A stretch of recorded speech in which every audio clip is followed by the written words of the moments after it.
দেখেন ছোট্ট একটা ডকুমেন্টকে আমি যদি ডিজাইন করি বা ফরম্যাট বলতে পারেন, একেবারে সিম্পল ভাবে এখানে ক্লিক করব, মিডলে যাব, লেখাটা একটু বড় করব, এখানে যাব, দেখেন একটা ব্যাকগ্রাউন্ড দিব, তারপরে ধরেন আমরা এখানে একটা কালার দিলাম হোয়াইট কালার। ঠিক আছে, আমরা চাইলে আর একটু বড় করতে পারি, কোনো সমস্যা নেই। এখন এই ডকুমেন্টটাকে আমি পেজ কালার দিব, আর পেজ কালার তো অলরেডি আছে, পেজ নাম্বার দিব, ডেট দিব, আর এখানে একটা ডকুমেন্টের নাম দিব। এটা কিভাবে সম্ভব? একেবারে সিম্পল। দেখেন আমি যখন ইনসার্টে যাব, ইনসার্টে যাওয়ার পরে দেখেন হেডারে ক্লিক করব, আমরা হেডার থেকে এখান থেকে একটা জিনিস নিব, নেওয়ার পরে আমি এখানে গিয়ে লিখব, ধরুন আমি লিখলাম গাজীপুর, গাজীপুরের একটা ডকুমেন্ট, গাজীপুর, GA গাজীপুর। ঠিক আছে, এখানে আমরা ডেটটা দিয়ে দিব আজকের। ডেট দেওয়ার জন্য ইনসার্টে যেতে হবে, এখানে যাবেন, এখানে যাওয়ার পরে ধরুন এটা আমরা ক্লিক করলাম, এখানে ক্লিক করলাম, আজকে ডেট চলে আসলো। আর এই জায়গাতে গিয়ে আমরা পেজ নাম্বারটা বলে দিব। ঠিক আছে, এখানে গেলাম, কারেন্ট লোকেশন, এখানে ক্লিক করলাম, দেখেন পেজ নাম্বার চলে আসলো। এই ঘটনাটা প্রতিটা পেজে পেজে হচ্ছে। ঠিক আছে, দেখেন। আচ্ছা, জিনিসটা দেখা যাচ্ছে না, আমি পেজ লেআউটে গিয়ে কালারটা চেঞ্জ করে দিচ্ছি। হ্যাঁ, আমরা যদি এখানে যাই, ধরেন আমরা কালারটা কালো নিলাম, ব্যাকগ্রাউন্ড।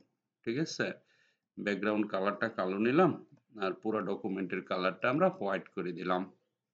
এই যে এখানে যাব, যাওয়ার পর আমরা যদি হোয়াইটে ক্লিক করি তাহলে লেখাটা হোয়াইট হয়ে যাচ্ছে। 1 গাজীপুর ডিসেম্বর এত, দেখেন 1 2 গাজীপুর ডিসেম্বর এত, প্রতি পেজে পেজে এরকম হয়ে গেছে। কিন্তু আমি যদি এখন এই যে একদম এখানে একটা ছবি নিতে চাই, আপনারা যারা বেসিক তাদের একেবারে প্রথম তাদের জন্যই তো এটা না। তো আমি এখান থেকে লেখাটা এখানে সরালাম, ইনসার্টে গেলাম, শেপে গেলাম, শেপে যাওয়ার পরে আমরা এখানে একটা ছবি নিব। ঠিক আছে, ধরুন এই যে এরকম, এই ছবিটা কিভাবে নিতে পারি, এখানে যাব, পিকচারে যাব, পিকচারে গেলে আমরা এখান থেকে একটা ছবি নিয়ে আসবো, এখানে ক্লিক করলাম, ইনসার্ট করলাম, দেখেন আমরা একটা ছবি নিয়ে আসতে পারলাম। ঠিক আছে, আবার ধরেন আমরা চাইলে এই লেখার পিছনেও কিন্তু একটা ছবি দিতে পারি। কিভাবে দিব, এখানে যাব, তারপরে এখানে গেলাম, তারপরে ধরেন একটা রেক্টেঙ্গেল নিলাম, এই যে এরকম নিলাম, নেওয়ার পরে এখানে আমরা একটা ছবি অ্যাড করতে পারি, অবশ্য পারি। অ্যাড করলাম একটা ছবি, ধরেন এরকম একটা ছবি অ্যাড করে দিলাম। ঠিক আছে, দেখেন এখন এখানে ক্লিক করলাম, এই যে দেখেন সেন্ড ব্যাকওয়ার্ডে গেলাম, সেন্ডে গেলাম, আমি লেখাটা পিছনে দিয়ে দিলাম। ঠিক আছে, মানে আপনি যে কোনো লেখার পিছনে ছবি অ্যাড করতে পারেন। ওকে, আবার এই যে একটা ডকুমেন্ট আমি বানালাম, এই ডকুমেন্টটা আপনি চাইলে বর্ডার দিতে পারেন, না চাইলে নাও দিতে পারেন। এখন আমি এই ডকুমেন্টটা প্রিন্ট করব, ধরেন আমার প্রিন্টের দরকার।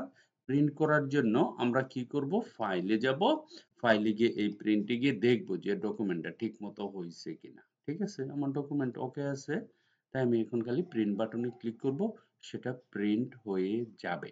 ঠিক আছে, তো এটা একদম বেসিক স্টুডেন্টদের জন্য, তারা আশা করি জিনিসটা বুঝতে পারছেন এবং তারা এটা প্র্যাকটিস করবেন, আমি এতটুকু আশা করি। Okay, so thank you very much for watching this video, bye by.